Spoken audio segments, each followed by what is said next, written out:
Why in the hell is it taking them so long to get to the destination and get to the point of this show? What is going on? We are 5 episodes into this now. We'll talk more about it in a minute as I do a deep dive into the episode talk. And also we have an email for our email segment, which is called What Are You Saying? And since when do sayings come from the demon world? Is that a thing? I don't know. In the meantime, let's get into it.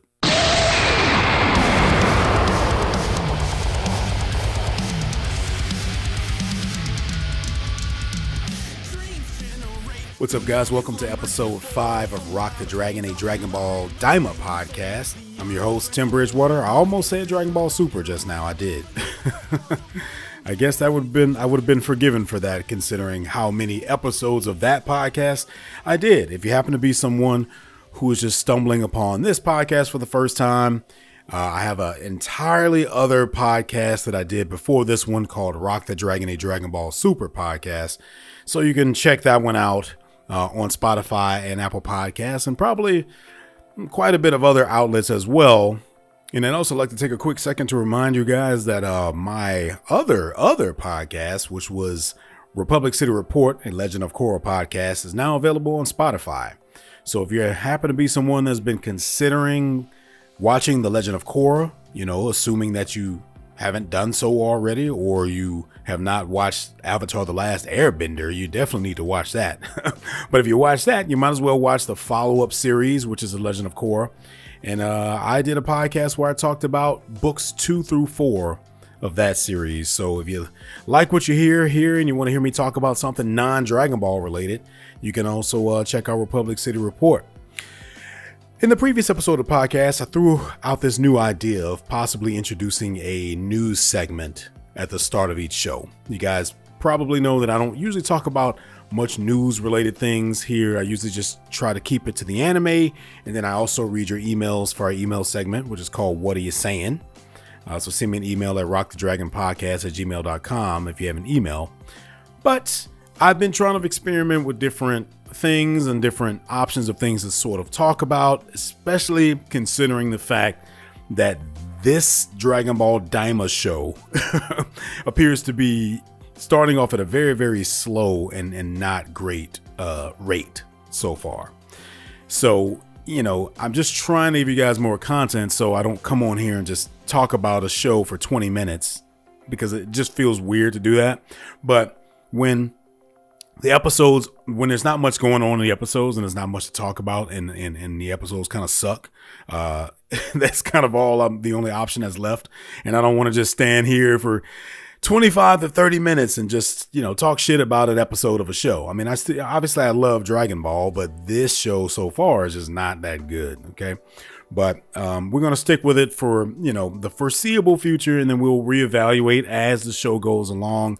I'll kind of gauge my sort of frequency of doing these and whether or not I decide to continue the podcast on a longer term based on you guys' feedback and reactions and engagement and things like that. Because we're kind of running into sort of a tough spot here where, it's hard to get people to watch a show that it's really not that good right now. And it's even harder to get them to listen to a podcast talking about a show that's not really good right now, unless you're just shitting on it for 30 minutes or yelling or screaming or ranting about it. And that's just not my style. My style is very, very laid back. But as you know, if you listen to the previous episode of the podcast, I don't have a problem talking about if it sucks or not. And I'll go in on it. And sometimes I do get a little bit frustrated and a little bit furious. Okay. But I'd rather not go, I don't want that to be the whole point of the podcast from this point on or etc. So I did talk a little bit about a news related subject on the previous episode. I do not have one for this episode. I was actually asking for you guys to, if you were able to come across something news related that you would like to hear me talk about, then you can send me an email about it so I can check it out, because I'm trying to not be spoiled for Dragon Ball Daima. And the second you Google anything Dragon Ball related, the most recent Dragon Ball related news is going to pop up. And that just happens to be Dragon Ball Daima, since that show is either about to end or has just ended in Japan for the sub version. I'm not sure. I feel like it's coming up pretty soon though. So I don't want to be spoiled on that, so that if I do decide to continue this podcast, keep talking about the episodes, I can keep doing it the way I've been doing it, where I don't know exactly what's going to happen. And then you can just get my, legitimate, authentic, real-time reactions to things. So if there's any interest in that news segment, once again, just find a Dragon Ball related news story that does not spoil anything in regards to Daima or Super. I have to mention Super in there too, because Super is a manga, right? In addition to being an anime that continued on well beyond the end of the Dragon Ball Super anime. So there could be spoilers out there for that as well. And trust me, I've tried.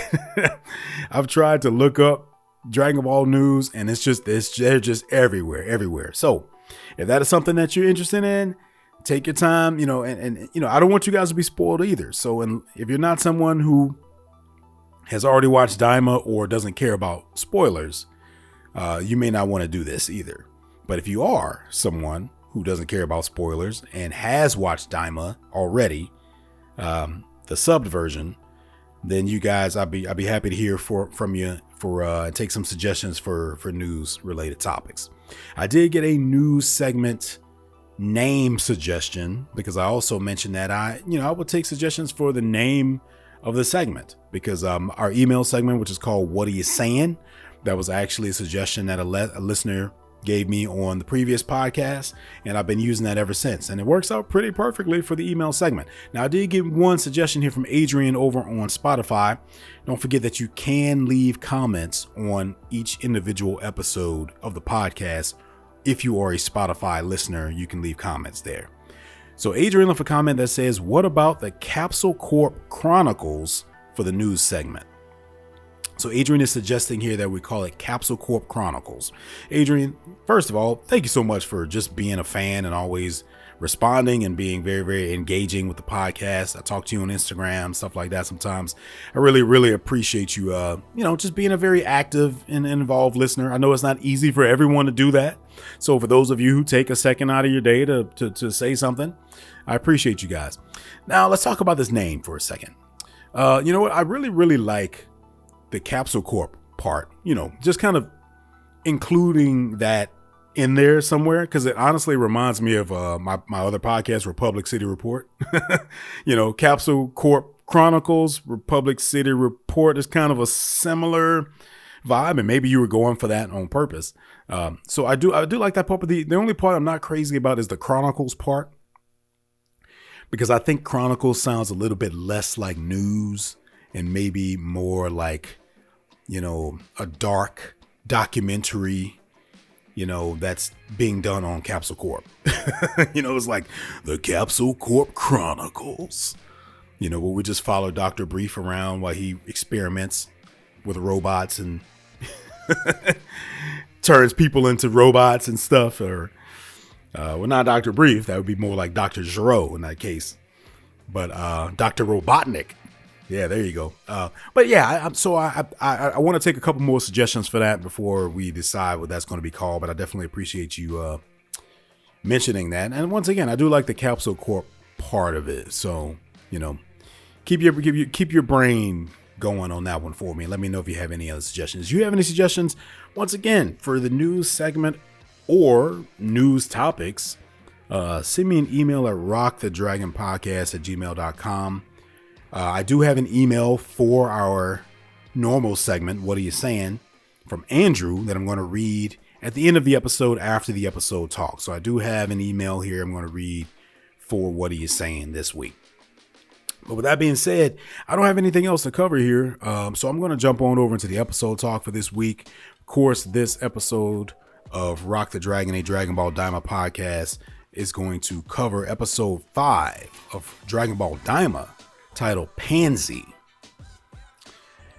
Now, I don't think it took too much thought for us to sort of to realize that this new character that we met at the end of the previous episode, that was going to be Panzy, right? Because of course, if you're watching on Crunchyroll, You know what the name of the next episode is going to be because the subbed version is already out for this. So you can see the names of the next however many episodes. So, since it pops up in the bottom corner of the screen anyway, I already know what the name of the next episode was going to be. So I assumed that this character's name was going to be Panzy. Although episode 4 was called Chatty, and I still don't know why. Maybe it was because I thought about this after the fact, because I did mention this on the previous episode that I wasn't sure why they called it that. And maybe it just had something to do with all the talking that was going on when they were walking around. But I don't know. They didn't seem any more chatty than they did on any other episode. So maybe that's what it was. I could Google it, but I don't want to be spoiled. So I'm not going to do that. Okay. So anyway, this episode just resumes immediately where we left off at with this very, very unsurprising reveal that this masked person was this little girl named Panzy. Because I mentioned this before, if you just happen to watch the opening credits, it was pretty clear that that's who it was going to be. So I'm not sure why it ended in any sort of a cliffhanger-y sort of a way, because it just wasn't really necessary. So we get a sort of a brief introduction here with this character. And I'm not going to go into too much detail about this because a lot of this is just kind of sort of innocent, childlike reactions and responses and interactions between her and Goku. There was something in particular, though, that I thought was interesting that was mentioned here, and which was a moment where Panzy asked which of the demon worlds are Saiyans from, because they're talking about, the fact that Goku's ears don't appear to be demon ears, and he mentions the fact that he's a Saiyan. So she's like, oh, so which of the demon worlds are Saiyans from? And Glorio responds with the second demon world. And then they just kind of move on from it. Okay. So I'm not sure exactly what's supposed to be, what we're supposed to come away with from that moment there. I feel like there's two ways to interpret that, because as far as I know, there hasn't been any mention before now of the Saiyans having an origin in the demon worlds. Now, I don't know everything. Okay. I've said that a million times throughout my podcasts. Okay. There's a lot of shit that I don't know. So maybe there was some mention in one of the extended fictional, the stories, mythological backgrounds, origin of the Saiyans or something where they mentioned that. And if they did, I'm not aware of it, or I forgot. But I don't think there's been any mention of them having an origin in the demon world. So the other way to interpret that was that he was just telling her that to kind of shut her up, right? So she wouldn't ask any more questions about it. I feel like that's probably the more likely reason he said that. Because otherwise, I feel like Goku would have said, wait, we're from the demon world too? Right. And as far as we can tell, any of these species that have any sort of origin in from the demon world, even if it was a very, very, very long time ago, still have pointed ears. So I don't think we're supposed to take that as the Saiyans actually having a history in the demon world. I think we're supposed to take it as, Glorio just trying to shut her up. But the way that it was edited and the way they played it off, tonally,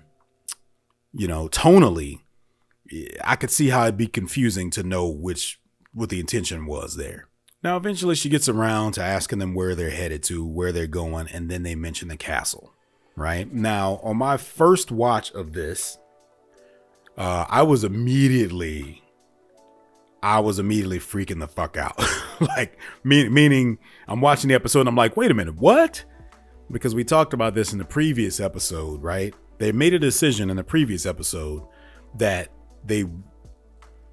but I clearly misinterpreted this, but it came across as they were going to not go to the castle and that they were going to turn around and go all the way back past Sir Warp in order to pursue the Demon Realm Dragon Balls instead.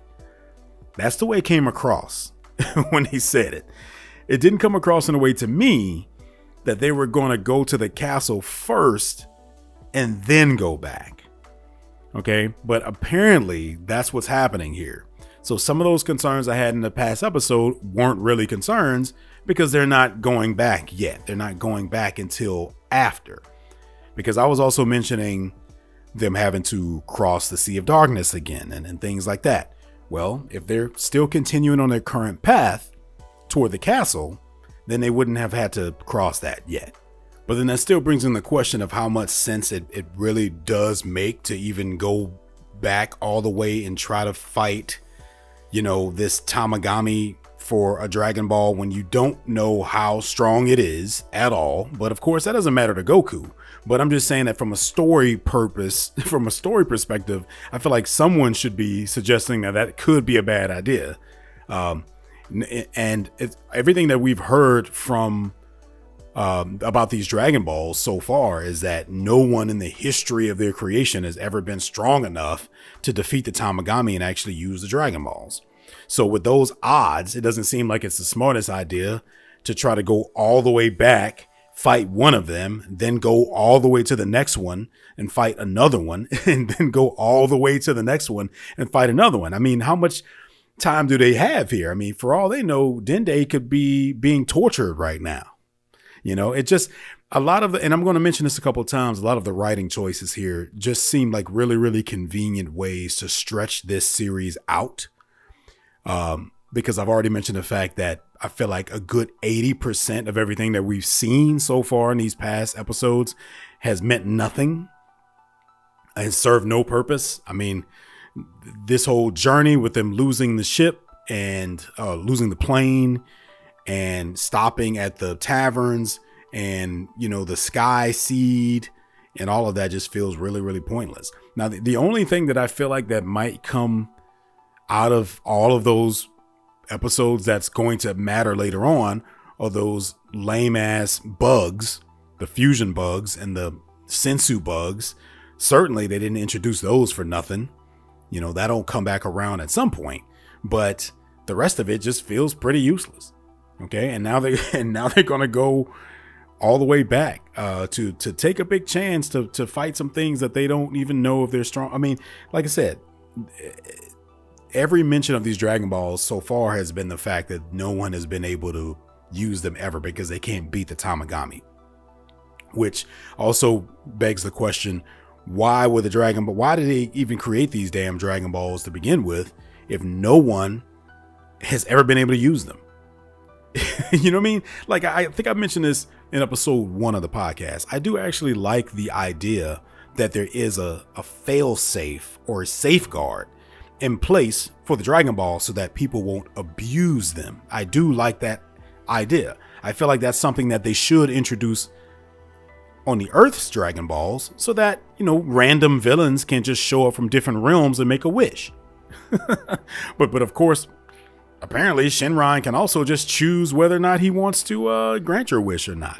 But I do like the idea of there being a safeguard in place. However, what we're being led to believe about these Demon Realm Dragon Balls is that they've always been that way, that no one has ever been able to use them. Now, this is just word of mouth. I mean, obviously they could reveal later on that that's not true.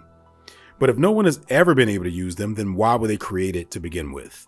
Why would you create Dragon Balls if no one is ever supposed to use them at all? That's what I don't understand. Now, once again, misusing them is one thing, but using them, why would you make them if no one's supposed to use them? So a better story option would be that, we used to allow certain people or entities or whatever to use the Dragon Balls if they were worthy of it, and they abused it, so we had to create the Tamagami to stop people from misusing the Dragon Balls. I just feel like that would have been a better way to kind of explain that, because right now it's just not really making much sense to me. But that's a little bit of a side tangent, but that's just an observation that I was making. Okay, so they are going to head to this council now.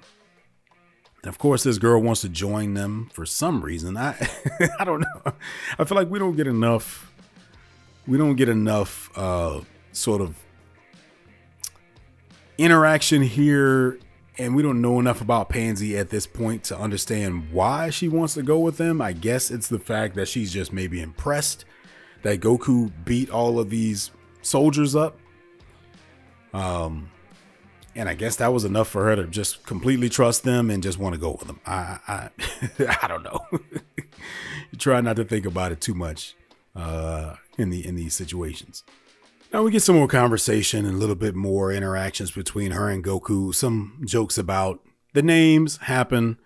But I think what we're mostly supposed to take away from this interaction is that Panzy does have some sort of abilities with magic. Because we see her sort of use the force or use telekinesis to lift a rock. I hope that somehow matters at some point during the show. I mean, I feel like that needs to come back around to some extent. But she also doesn't seem to be very strong, given the fact that, it didn't seem to be the easiest thing in the world for her to lift that stone. So we also get another mention of she has seen, obviously she's seen Goma. She's also seen Degasu. She knows who Degasu is. She makes a comment about how Shin and Degasu look alike. Okay, he does not choose in this moment to reveal that is his brother, which is a smart thing to do, because he's supposed to be the one who's supposed to really be, on guard here.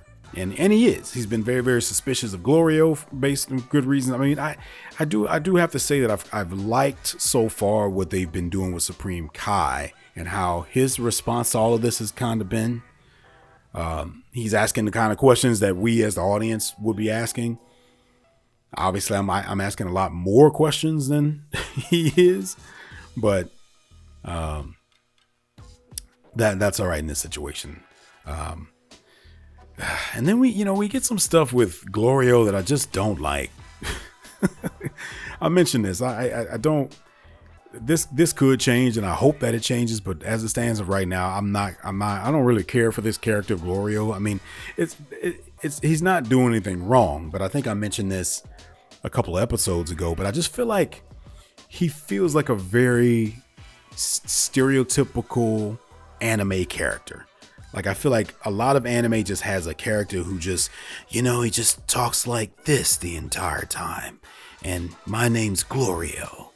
And you guys should not mess with me because I'm a warrior. It's just that kind of shit. And I think I was just hoping for more with him, And then they keep doing this thing where Goku keeps getting his name wrong, which, I think it would be funny if it weren't for the fact that Goku's still supposed to be a grown-ass man at this point in the story. Which, don't get me wrong, I've accepted the fact that with turning him into a kid from a storytelling perspective and a character perspective, they're still going to make him act like a kid because he's a kid, even though it doesn't make any sense, right? It doesn't really make any actual sense that he would act more like a kid than he normally does just because he's a kid. He should still act the same.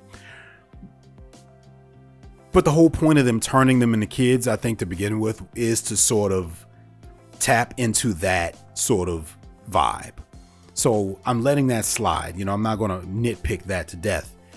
But then when they do things like where he mentions later on in the episode that he has 2 kids and a wife, then it just feels even more weird for him to say that. Because there's nothing about this version of Goku that would lead you to believe that he has 2 kids and a wife. So the name, with him mixing up the name for some reason is just not really working for me, because he doesn't do that with anyone else. Goku has not done that, and he didn't do that one time in Dragon Ball Z. He heard people's names for the first time, and he knew exactly what their names were. So, but I'm willing to bet that if I went back to Dragon Ball and watched that, this is probably more along the lines of the kinds of things that Goku did. But he was also an actual kid at that point, so it made more sense. So it's just kind of a weird sort of a thing, but it's kind of a little nitpick, I guess. So they're journeying once again. Oh man, they're journeying again. There's a lot of walking around in this series. And if it was leading to someplace interesting and fun and memorable and advancing the story most of the time, it wouldn't be so bad. But it just seems like there's just been these convenient excuses to make them have to walk and take, they can't fly anywhere because they took away. This is what I'm saying. They're finding convenient ways to stretch this story out that it's just not necessary. Right. And they did that by taking away their ability to fly. So now they can't just fly there the way they normally would. Taking away a ship or a plane. So they can't use that. So now they have to walk everywhere for this part of the story, which doesn't serve any real story purpose. It's just a way to make it take longer for them to get somewhere. It's almost as if the folks who wrote this, and I'm not going to blame Toriyama for this because, Toriyama would come up with a bare bones story or overall story of these series, but he's not writing every single episode himself. Right.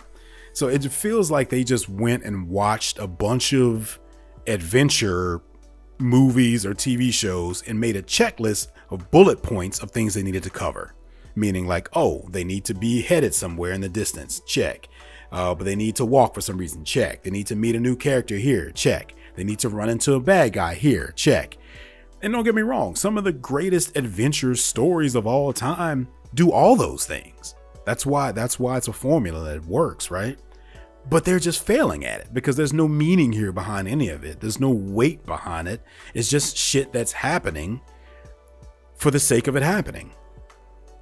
Now, I hope I'm wrong and they come back and they make everything we've seen so far mean something. But come on. we know better than that.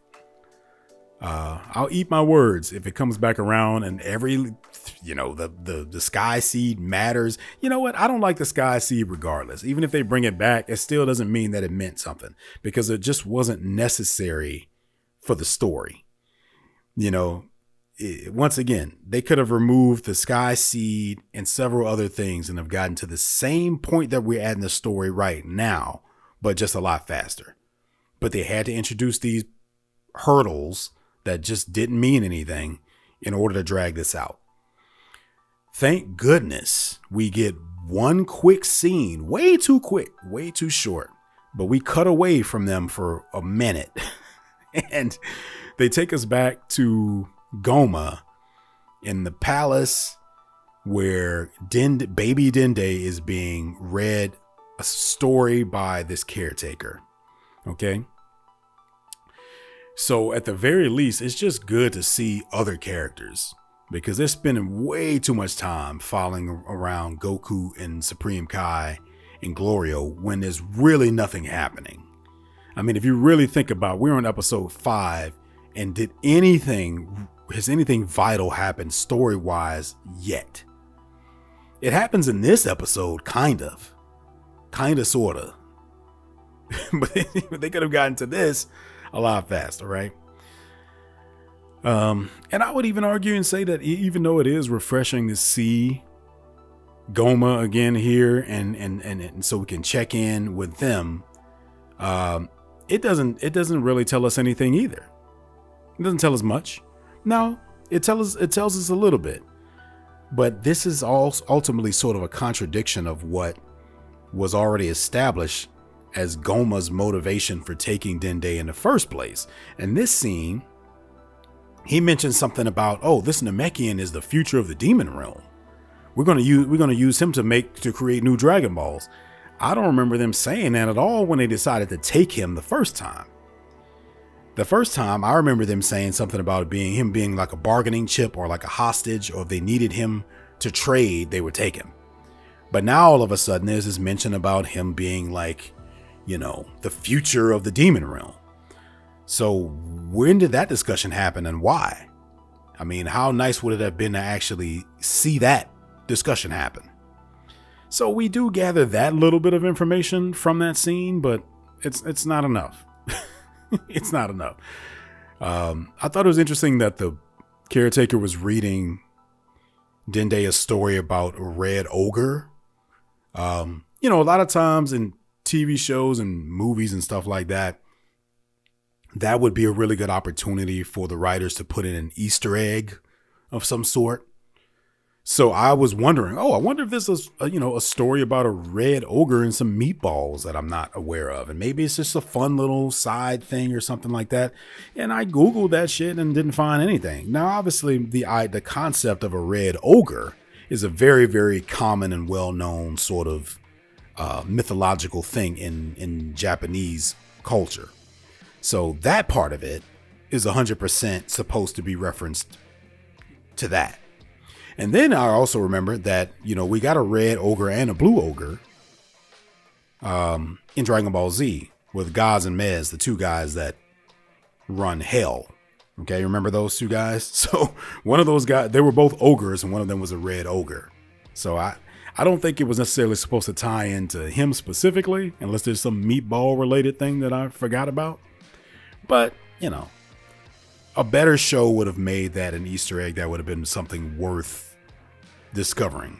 And maybe it is. But maybe because I'm American, it just doesn't mean as much to me, which is totally cool.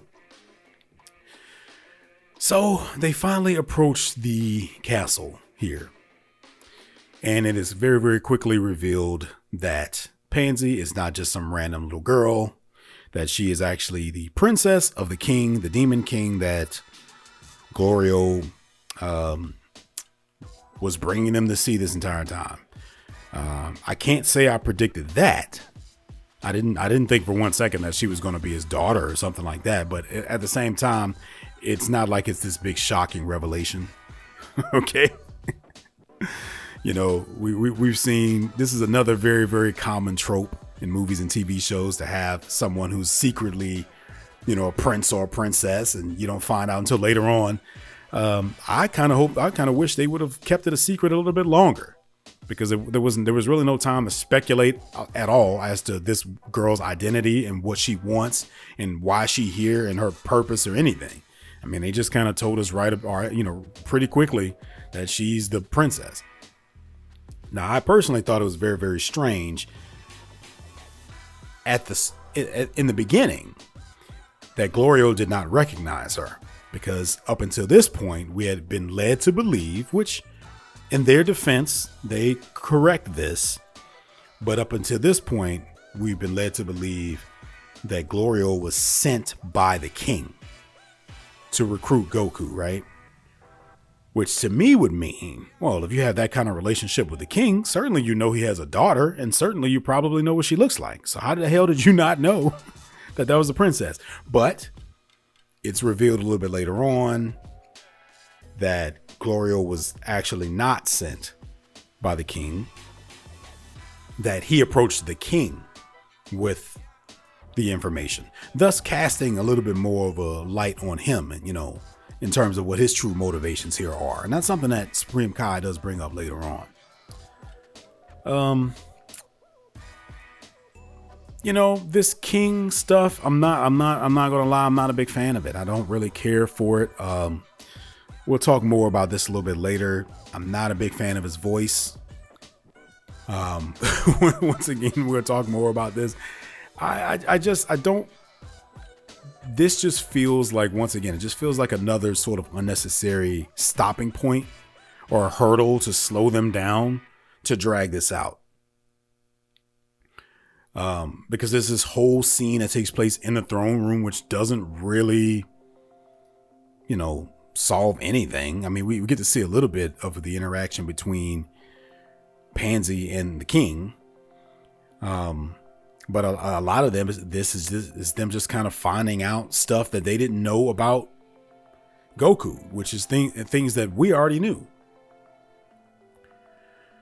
So then, of course, at some point, he can't just completely take Glorio's word for it, right? He says, "Hey, we need to. I need to test your strength, Goku. I need to see that you're strong," which to me completely defeats the point of. Wasn't it Glorio's job to go out and find someone who was strong enough? And now I guess you need to see it yourself. I mean, that's not the craziest idea to me, but it's just written in such a poor way to where it just feels like another reason to slow the story down. That's what it feels like, because we as the audience, we don't need to be it doesn't need to be proven to us, right? Like, we shouldn't really be seeing anything here that doesn't enhance the story for us or advance the story for us in some way, or add some new level of enrichment to the characters. We already know how strong Goku is. We've already seen him whoop ass. We've seen Goku whoop ass for hundreds of episodes at this point. Okay, so we don't need to be reminded of that. And we've also seen him whoop ass in this series. So it just feels like another opportunity to squeeze in a fight sequence, which is always great because, you know, this is Dragon Ball. If they don't ever fight, then that would suck. But you have to do it in a way that makes sense and that feels natural and organic and serves the story in some way. And I'm not sure that this does. Now, it's a pretty cool scene, as they've all been. All the fight sequences have been pretty cool, in my opinion. And honestly, that's been the biggest highlight, I think, of the show so far for me. It's just being able to see the slowed down, choreographed fight scenes that we didn't really get in Dragon Ball Z because everyone got so fast and so quick. It was just people teleporting all over the place and that kind of shit. But we'll come back to that in a second. I actually skipped over the fact here of this moment where they do explain what happened about being turned into kids, and Goku does mention the fact that he has a wife and 2 kids, which just sounds it's just extra weird coming out of his mouth at this point, considering the way he's been acting this this whole series. And then of course there's they also mentioned that they're planning on going toe to toe with the Tamagami. And of course, the king is so surprised, and he's like, oh, wow, like, you're going to take on all 3 of them? Nobody in the history has ever gathered all 3 of the Demon Realm's Dragon Balls. And that has been said by multiple people at this point. I think Glorio has mentioned that. The king has mentioned it. Panzy's mentioning it once again. I'm not sure what the point of the Dragon Balls were if no one was ever supposed to use them. But maybe I'm missing something there. So then they come to this, they just basically, what we're getting to here is that they're going to try to get a plane from the king in order to proceed to go get the Dragon Balls. But before they do that, he needs to see an example of Goku's fighting abilities and so forth, which, hey, it's fine. We got a pretty awesome scene out of it. I mean, just watching Goku whoop all of these dudes is fun. It is fun. I just don't like the way that we got here, and everything kind of surrounding it just feels really, really convenient. But I like that we got it. And, more importantly and even more awesomely, we do get a brief moment where Goku powers up to Super Saiyan. I wish that was a surprise, but I feel like they show him as a Super Saiyan in opening credits or something. So, I mean, just in case anyone was wondering, I wonder if Goku can still go Super Saiyan as a kid. Well, they show you here that he can. Now, he doesn't maintain the form. He just goes for a brief, quick second, and then he just kind of goes back to normal, but he still maintains this little glow around him. So, if anyone's wondering if he can still turn to a Super Saiyan, he can. Obviously, it's going to be a weaker Super Saiyan based on what we have learned to, what we've come to learn about just the problems with the air on this planet and all that kind of stuff, but he can still go Super Saiyan. So that was nice. That was a nice little refresher there.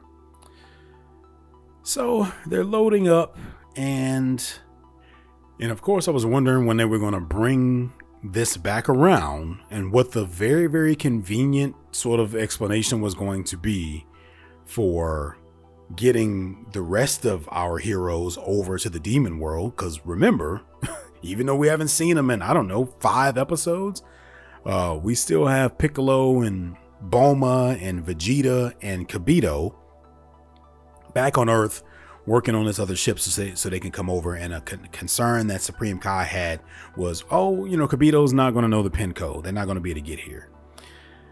Well, it seems like they're finding a very, very convenient way of fixing that, because the king has a assistant, servant, whatever you want to call it, who he gives them the task to get them to the demon world by giving them a ride. And so the idea here is clearly that this guy, who for one second I thought maybe might have been the same species as Monaka. Remember Monaka from Dragon Ball Super? But then I Googled Monaka and they actually don't look that much alike. I mean, they do look kind of alike. They have this lip thing and they got the ears and the eyes or whatever, but they're not the same color, and their design is different enough. But now this person has been tasked with, we get this really cool dragon radar looking device that he pulls out, to use to sort of locate, the passengers.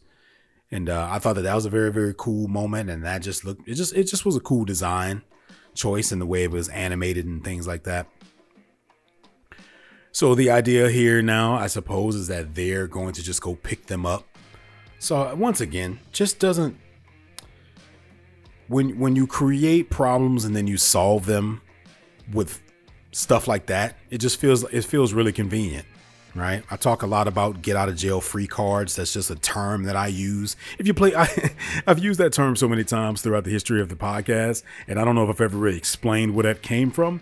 I feel like most people have played Monopoly, right? And there's a card that you can get in the deck that'll get you out of jail that you can use. And so I use that term to refer to very, very convenient ways that writers solve problems in their storytelling that don't feel fulfilling, don't make a lot of sense, and just aren't interesting at all. So it feels like cheap ways of getting out of a situation instead of having to be creative and find a creative way, an entertaining way to get them out of the situation. So this one is just, I guess he's just going to go pick them up in the ship. Well, then what was the point of any of it? What was the point of even introducing this pin code thing or making that a problem or a potential problem if they're just going to find a quick way around it? Now, we haven't seen it yet. Okay. This is just based on what I've heard in this episode. When it's time for that to happen, maybe they'll create some other hurdles or something. Hopefully something that matters.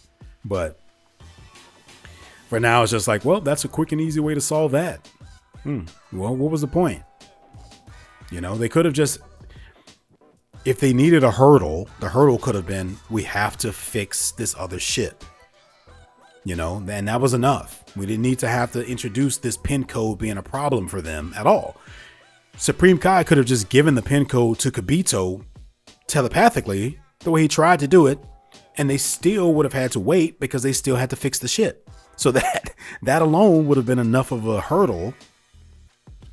Because obviously the writers wanted us to spend the first, fourth of this season with just Goku, right? Because otherwise they could have brought them all to the demon realm at the same time, but they didn't do that. So to me, that means, if we're trying to recreate Dragon Ball, then we need to make sure there's at least a certain amount of episodes where Goku is just the main focus.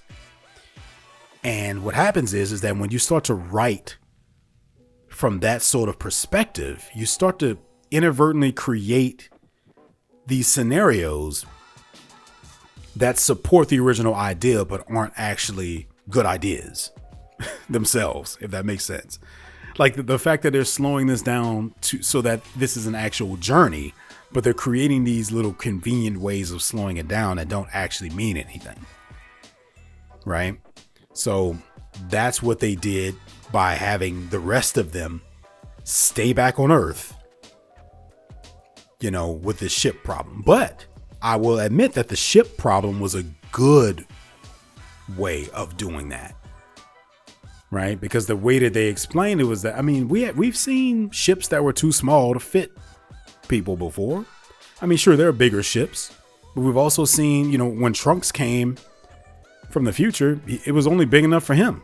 So they had already established the fact that that's just kind of a thing in this world. So that made sense to me. It made sense. Oh, they all can't fit in the ship, but they do have Supreme Kai's ship. They just need to fix it. Okay, that was a good way of keeping them out of the picture for a couple of episodes, although I think it's been way too long. But instead, they decided to also do this pin code thing, and they made a big deal out of it multiple times, and now they're just going to solve it really, really simply. So I just think it's just a terrible writing decision.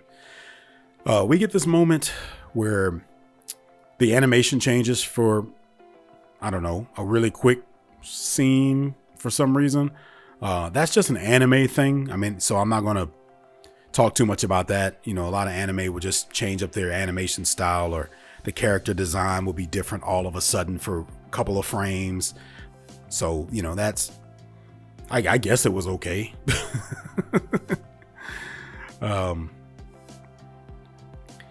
So once again, they're just really dragging this out, man. They've got Panzy bringing all this stuff, and for some reason she's going with them. Honestly, they're doing a really bad job here of explaining why Pansy's involved in any of this so far. It just seems like a really convenient way. They just, we need a new character, right? Because if you're going on an adventure, you have to introduce new characters that come along the way. Remember I was talking about those bullet points in that checklist? It just feels like that was the thing they checked off. Oh, we need a little girl or something to join the journey for some reason. Okay.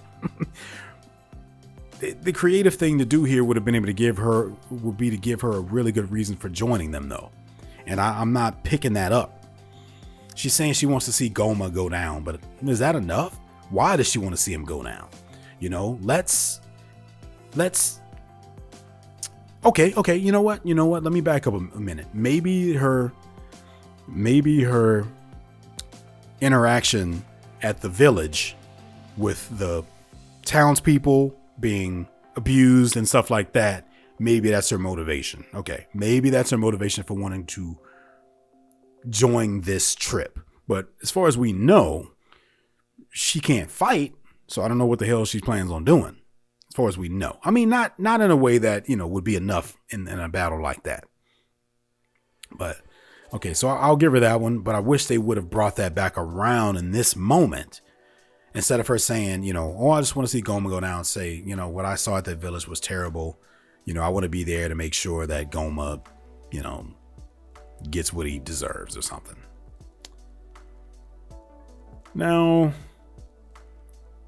we do once again, of course, like I said, we get the moment where Supreme Kai mentions the fact that they have to remind us that they're very, very, there is some reason to be suspicious of Glorio at this point, because he's not being completely honest about everything, and his reasons for going to get Goku are still kind of unknown because he's not being completely honest about everything. Now, Panzy loads up all this crap on this ship, this plane, which for some reason they're calling them planes this series, but these have always been ships, right? I mean, I understand that like it's designed a little bit differently, and Bulma had a plane, right, as well. But I don't know, just call it a ship, man. Fuck. If you're traveling between universes and planets and stuff, call it a ship. But this thing goes down really, really quickly. And I think the idea here is supposed to be that she put too much stuff on the plane. It's just bad. This is just bad writing. I mean, how many times are they going to crash or get their plane stolen or need a new plane or have to find a way to get transportation? It's just terrible. And then before that, they're mentioning, well, how long is it going to take us to get to the Dragon Ball? Oh, it'll take about 4 days. Why? Why? Let me tell you why. I'll tell you why it's going to take 4 days, because they want to drag this series out. So they decided to say, oh, you know what? It'll take them 4 days by plane to get there. And the plane just crashed. So how long is it going to take now? Are they going to have to walk all over again? Ugh. Guys, I am stressed out. This series is stressing me the hell out, man. And I hope that that was a decent review, because what's happening is that once again, it's hard to make something out of nothing. And they've just been giving us a lot of nothing so far in this series. And that's just my personal opinion, but I want to hear you guys' thoughts. What do you think about that? What are you saying? Send me an email at rockthedragonpodcast@gmail.com. And with that being said, I'm going to switch over to an email right now for that segment that I have from Andrew. One of my Andrews that have been listening for a very, very long time. Andrew sent me an email here that is titled Episode 5 Thoughts. And Andrew writes, "Hola, Tim. Hope you've been well. Glad to hear you're being honest on your thoughts so far on the show. Sorry it hasn't been holding up to expectations, but I've been in the exact same boat as you. Actually, after watching this episode, I felt like stuff was actually starting to happen right up until the end when their plane crashed. They could have skipped the last 2 episodes and still fleshed out the world just as well based on this episode alone. I liked the voice acting of the king and thought the assistant with a single hair was actually kind of a funny add-on. And that conversation alone really simplified the annoying plot problem of how everybody else will get into the demon realm. With all that being said, this episode ended on their plane crashing immediately after takeoff, which makes me think it will basically start off next time the exact way the last couple of episodes have been, with them stranded and without transportation. Just hard to see where this show is going. I did enjoy the fight scene with Goku and the minions, very Dragon Ball-esque, even if they're ignoring 99% of his actual power. Overall, the show is probably a 5 out of 10 so far, but the podcast is a 10 out of 10, so I'm obligated to keep watching. And because I'll always love the Dragon Ball world. Appreciate your work in the podcast, Andrew G." Andrew, thank you so much, man. And you know what? I guess I could just start using your last name initial from this point on, right? To make it more distinct between you and the other Andrew. So I'll do that. I'm glad you put that in there. Okay, man. Thank you so much for listening. I know it's been tough. I've had few people tell me that they're only watching this show because I'm doing a podcast about it. And that's very, very, very flattering. But with that being said, man, it's rough. It's been a bit of a rough journey these past couple episodes. So I'm glad that anyone is still watching the show, and certainly I'm glad that if anyone's still listening to me talk about it, because it's very hard to talk about this show right now. And it's actually something that is crossing my mind quite a bit right now. And that is, I'm not sure what the viewership is like for Dragon Ball Daima. Especially for the English dub. I'm not sure how many people are watching this, if it's doing well on Crunchyroll or not. I don't even think last time I checked Netflix, it's still just the sub on there.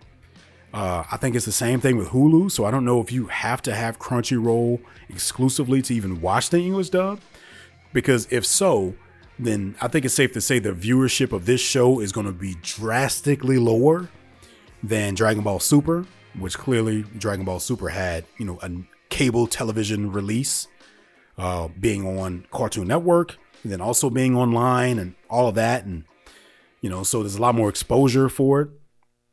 Whereas this is very, very, very niche.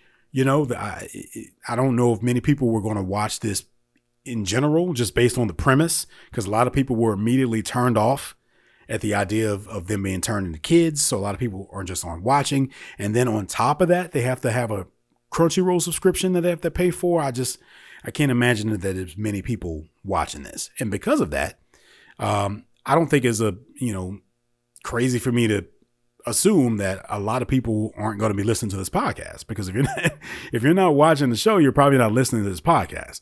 So, with that being said, I've been having to do some thinking lately. I'm going to hang in there for a couple more episodes, but I've always said from the start that I can't even make a promise that I'll even make it through all, 20 episodes of the podcast. Just because people have to be listening, right? I mean, regardless of whether I'm enjoying the show or not, I have to have enough listeners to sort of justify doing this every week. So that's something I'm going to have to look into pretty soon too, because once again, I know the people that are listening to the podcast are enjoying it, but a lot of people aren't probably even discovering it because they're not watching Dragon Ball Daima. And the fact that it's not off to a good start probably isn't going to help anything either. Anyway, you also mentioned here that, yes, they could have skipped the last 2 episodes and fleshed out the world just as well based on this episode alone. Of course.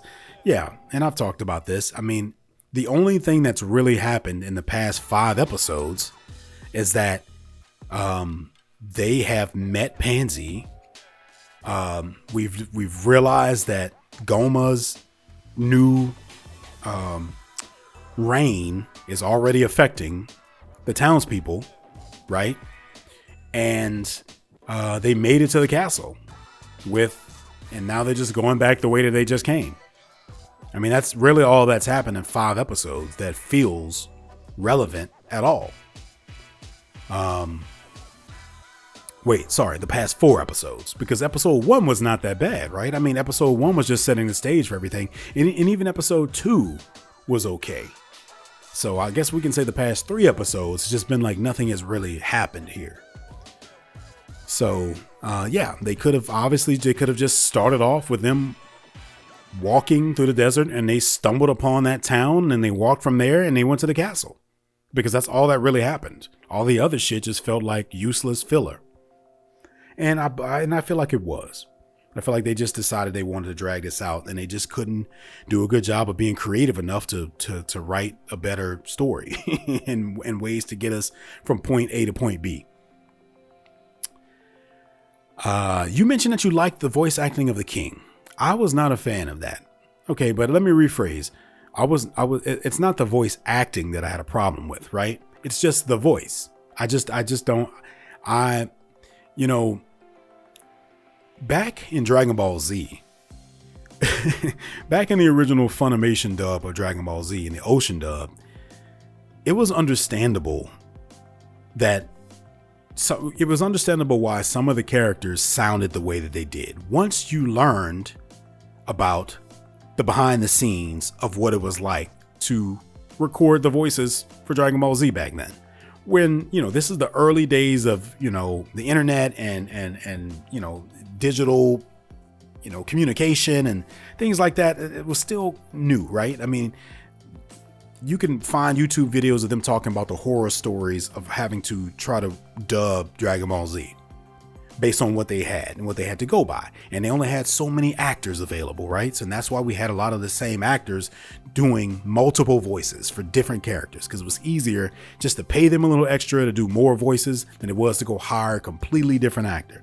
So that's why you get characters in Dragon Ball Z that just, instead of having any sort of creative voice, it's just like an Australian accent.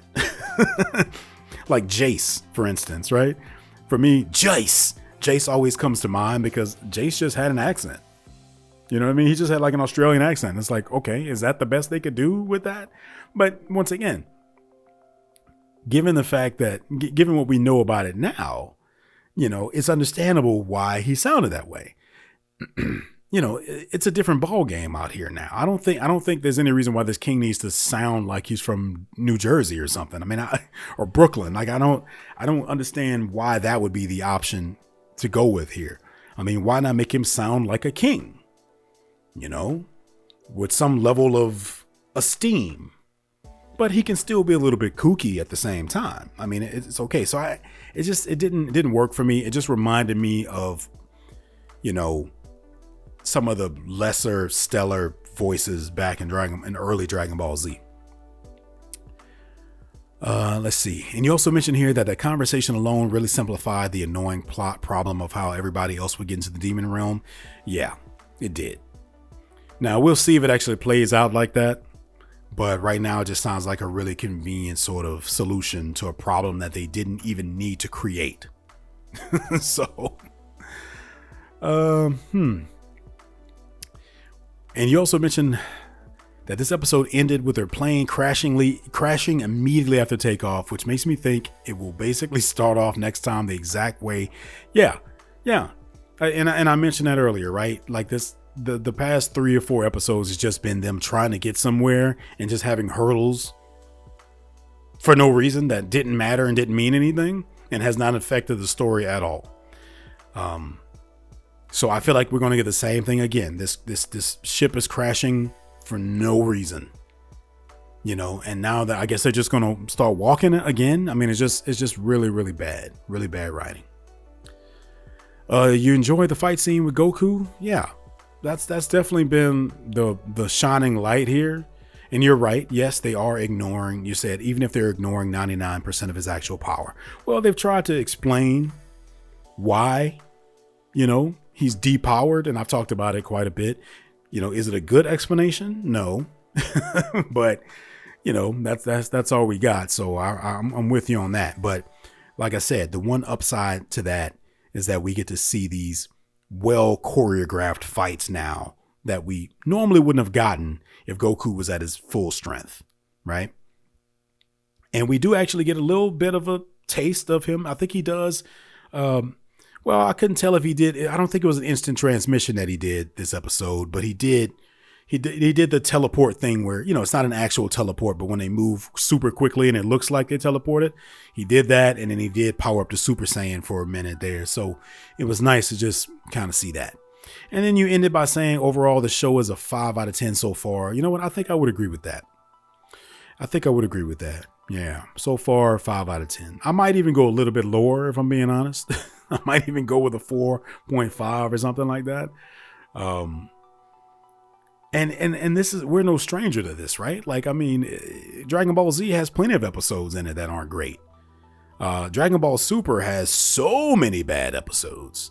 I mean, they have entire arcs that aren't great, but sprinkled throughout there's some decent episodes. So it's not, I think what makes Daima feel worse is that we're getting these episodes back to back to back, instead of it being like, oh, here's a shitty episode, but then the next 3 episodes are pretty good. And then there's another shitty one. And then the next 4 episodes are pretty good. It's just back to back to back. And maybe just off to a rough start, and maybe things will pick up and this stuff will start to make a little bit more sense from this point on. So, but thank you for listening, man. And thank you for sticking with this. And I'm sorry you feel obligated to keep watching the show, but I'm also flattered that you enjoy the podcast enough to keep watching.